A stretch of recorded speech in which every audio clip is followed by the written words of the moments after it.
Doctor Vempati Prasad Mutnuri doctor Mutnuri Sangamesam గారి వాల్మీకి రామాయణంలో శాపాలు వరాలు 13వ భాగం 23-25. దీనికి మరాఠీ మాతృగా శ్రీపాద రఘునాథ భీడే అనేవారు రాసినటువంటి గ్రంథం. శాపాలు అయిపోయాయి, శపథాల దగ్గరికి వచ్చాను. నిన్న 1, 2 చెప్పుకున్నాం, ఇవాళ 4 చెప్పుకున్నాం. 5వ శపథం శ్రీరాముడి శపథం. ఉత్తరకాండ 40. అగ్ని ప్రవేశం చేసి సీత తన సచ్చీల పాతివ్రత్యాలను ప్రమాణితం చేసుకొని సీత పరిశుద్ధురాలని, నిర్దోష అని రాముడికి కూడా విశ్వాసం కలిగింది. ఆయనను అయోధ్యావాసులు, జానపదులు సీతను గురించి అనేక రకాలైన అపవాదాలు అంటున్నారు. రాముడికి ఈ విషయం సహింపరానిదే. రాజధర్మం పట్ల అతనికి గల భావాలను బట్టి ఈ జననిందకు ప్రాముఖ్యం కలిగి ఎవడిని గురించి లోకంలో అపకీర్తిమైన చర్చ జరుగుతుందో అతడు అధమలోకాలకు వెళతాడని రాముడి నమ్మిక. భార్యగా సీతపై అతనికి అపారమైన ప్రేమ ఉంది. కానీ సీత రాజప్రసాదాల్లో ఉండటం లోకాపవాదానికి మూలమై కనుక రాజుగా ఆమెను విడవటమే కర్తవ్యమని భావించాడు. గర్భవతిగా ఉన్నా సరే ఆమెను విడిచి తీరాల్సిందని అని నిర్ణయం. ఈ నిర్ణయం ప్రజలకు కానీ రాజబంధువులకు కానీ నచ్చదని అతడికి తెలుసు.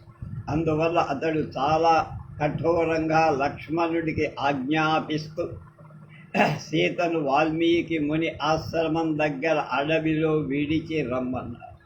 సీత విషయంలో తనకి ఇంకా ఎవ్వరూ ఏమీ చెప్పరాదని, ఏ ఆటంకం కలగనీయరాదని అతడి మనోభావం.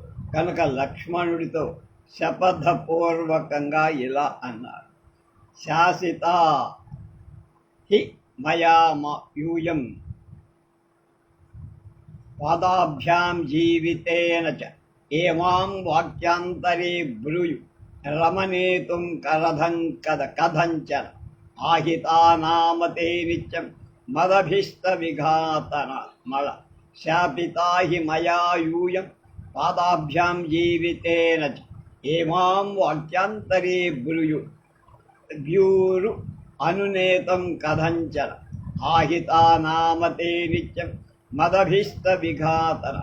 నా ప్రాణాల పైన, జీవితం పైన ఒట్టు పెట్టుకొని చెబుతున్నా, మాటలను అడ్డుకొని నన్ను అనునయించటానికి ప్రయత్నం చేసేవాడు నా అభీష్టానికి విరోధులు.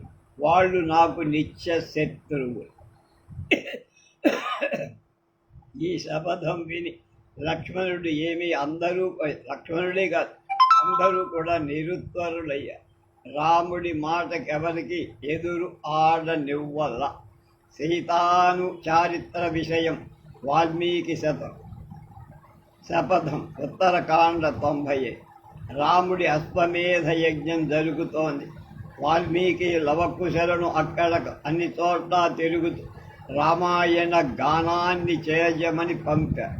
వాడు అలాగే పోయి ముని విప్ర సభలలో, నగరాలలో గల రాజమార్గాలలో, మండపాలలో, బ్రహ్మవేత్తలుండే చోట్ల రామాయణంలోని మొదటి 20 సర్గలను లయతాళబద్ధంగా పాడి వినిపించి అది విని అందరూ ఆశ్చర్యచకితులు. రాముడు ఆ బాలకుల బంగారు నాణ్యాలను వేరేదైనా వాళ్ళు కోరేది ఇవ్వమని ఆజ్ఞ. కానీ ఆ లవకుశులు వాటిని తీసుకోవాలి. రాముడు ఈ కావ్య పరిణామం, కర్తృనామం, అతని వాసస్థానం మొదలైన వాటి గురించి ప్రశ్నించారు. బదులుగా వాళ్ళు ఇలా చెప్పారు: మహారాజా, మీ చరిత్రం వర్ణించు ఈ కావ్యాన్ని వాల్మీకి భగవానులు రాశారు. వారు ఇప్పుడు ఈ యజ్ఞానికి వచ్చేశారు. ఈ కావ్యం 24,000 శ్లోక, 100 ఉపాఖ్యానాలు, 500 సర్గలు, 6 కాండాలు కలిగి ఉత్తరకాండ సహితంగా రచింపబడి వారి మాటలు విని రాముడు ఆ కావ్యాన్ని పూర్తిగా వినాలి అనుకున్నారు. వారు అది గానం చేసి వినిపించారు. రాముడు అప్పటికి కుశలవులు సీతకు జన్మించిన బాలకులే అని స్పష్టమే.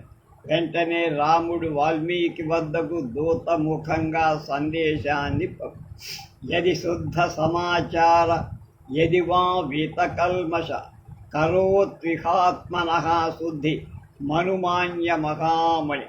సీతశీలం శుద్ధమైతే ఆమె మీద ఎలాంటి పాపం లేకపోతే ఆమె వాల్మీకి మహాముని అనుమతి గ్రహించి ఈ సభకు వచ్చి జన సముదాయం ఎదట తన శుద్ధతను ప్రమాణించి చూపవచ్చు అని. అలాగే శ్వః ప్రభాతేతు శపథం మైథిలీ జనకాత్మజ కరోతు పరిషన్మధ్యే శోధనార్థం మమైవచ. రేపు ఉదయం జానకి వచ్చి నిండు సభలో శపథం చేసి నా కళంకాన్ని కూడా తొలగించుగా. దూతల వాక్యాలు విని రాముని హృదయాన్ని గ్రహించి వాల్మి అలాగే అగ్గుగాక. శ్రీరాముడు ఎలా ఆజ్ఞాపిస్తాడు అలాగే సీత ప్రవర్తిస్తుంది. ఎందుకంటే ఆమె పతే స్త్రీలకు దైవం అని పరి. ఈ శబదం వినటానికి ఋషులు, మునులు, రాజులు, ముని బాలకులు కూడా ఆహ్వానింపబడి అందరూ ఆ శబద్ధ గ్రహణాన్ని చూడాలనుకున్నారు. ఉత్తరకాండలో 96వ సర్గ. అనుకున్న సమయంలో వాల్మీకి సీతను తీసుకొని వచ్చి భూమి కూడిన విశాల ప్రజా సమూహం మధ్య నిలిచిన వాల్మీకి రాముడితో ఇలా: రాఘవేంద్ర, ఈ సీత మహాపతివ్రత, ధర్మపరాయణ. నువ్వు లోకాపవాద భీతిచే ఆమెను నా ఆశ్రమం దగ్గర విడిచిపెట్టావు. లోకాపవాదానికి వెరచినని ఆమె తన శుద్ధతను ప్రమాణీకరింపక కనుక ఆజ్ఞాపించు. ఈ కుశలవులు తమకు పుట్టిన కవలు నీ వంటి దుర్ధర్షులైన వీరుడు. ఇది నేను సత్యంగా పలుకుతా. నేను ప్రచేతసుని, వరుడిని, 10వ కుమారుడు. నా నోట ఏనాడు అసత్యం వెలువడలే. అలాంటిది నా జ్ఞప్తిలో కూడా లే. నేను సత్యమే చెబుతున్నా. వీరు నీ కుమారుడు. నేను నా పంచేంద్రియ మనోబుద్ధుల ద్వారా సీత పారిశుద్ధ్యాన్ని చక్కగా గుర్తించే ఆమెను నా సంరక్షణలో ఉంచాను.